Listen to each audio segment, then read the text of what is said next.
ഞാനിന്ന് കുറച്ച് നെല്ലിക്ക വെള്ളക്കച്ചാറുണ്ട്. വെള്ളക്കച്ചാറ് ചുമന്ന മുളകല്ല, വെള്ളയ്ക്ക് പച്ചമുളക് ഇട്ടിട്ട് സോയാബീൻ ഓയിലത് നമ്മുടെ ആവശ്യത്തിന് ഒരു തുടരണം. ഈ ഇഞ്ചി എങ്ങനെയാണെന്ന് വെച്ചാൽ ഇഞ്ചി നമുക്ക് നല്ലപോലെ അതിൻ്റെ പച്ച കിടണം. അപ്പോൾ ഒന്നിച്ചിട്ടാൽ ചിലപ്പോൾ അത് അരിഞ്ഞിട്ടായതുകൊണ്ട് ലേറ്റ് ആവും അത് മൂക്കാൻ. അതുകൊണ്ട് ഞാൻ ആദ്യം ഇതിനകത്തോട്ട് ഇഞ്ചി വയ്ക്കുന്നു.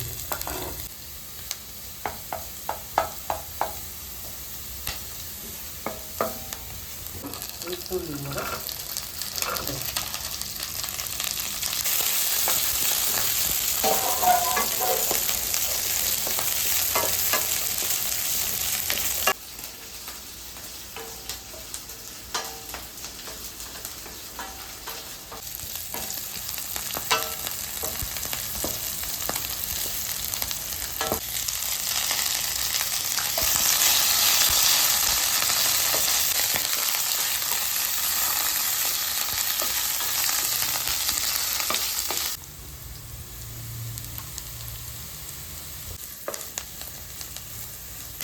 ഉലുവ പച്ചയ്ക്ക് നമ്മൾ ഉലുവ പൊടിച്ച് വെച്ചത്.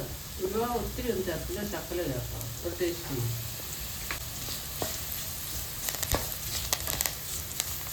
കായപ്പൊടി,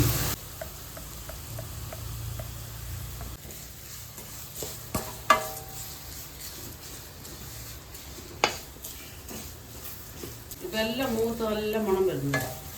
ഇനി എല്ലാ പിടിയായിട്ടും മസാലയെല്ലാം ഇതൊക്കെ തീ ഓഫാക്കാൻ നോക്കും.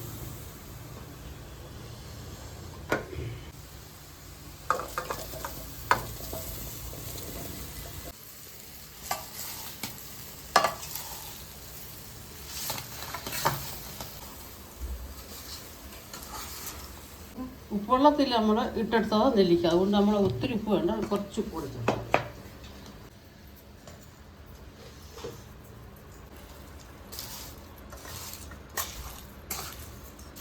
ഇപ്പം നമ്മൾ ഈ അരിക്കെല്ലാം ഉണങ്ങി ഡ്രൈ ആയിട്ട് കഴിക്കണം. പക്ഷേ ഇത് നമ്മൾ ഒരു പാത്രത്തിൽ എടുത്ത് വെച്ചിട്ട് അത് നാളത്തേക്കിനാകുമ്പോഴത്തേക്കുണ്ടല്ലോ ഇതെല്ലാം നമ്മളൊന്ന് മയമാകും. എണ്ണ ഉപ്പെല്ലാം പിടിച്ചിട്ട് ഒന്ന് ഇതാകും, സോഫ്റ്റ് ആകും.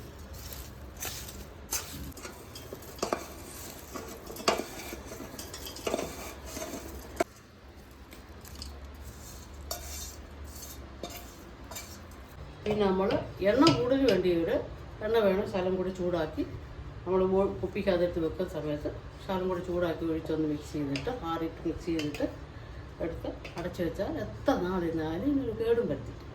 അതുപോലെ ട്രൈ ചെയ്ത് നോക്കും. ടേസ്റ്റ് ചെയ്യാനിപ്പം പറ്റുമെന്ന് വെച്ചാൽ പറ്റും.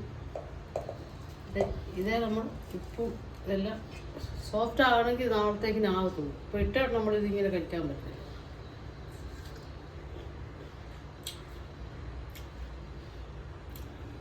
ഇപ്പം നമുക്കിതിൻ്റെ മസാല ഒന്നും പിടിച്ചിട്ടില്ല.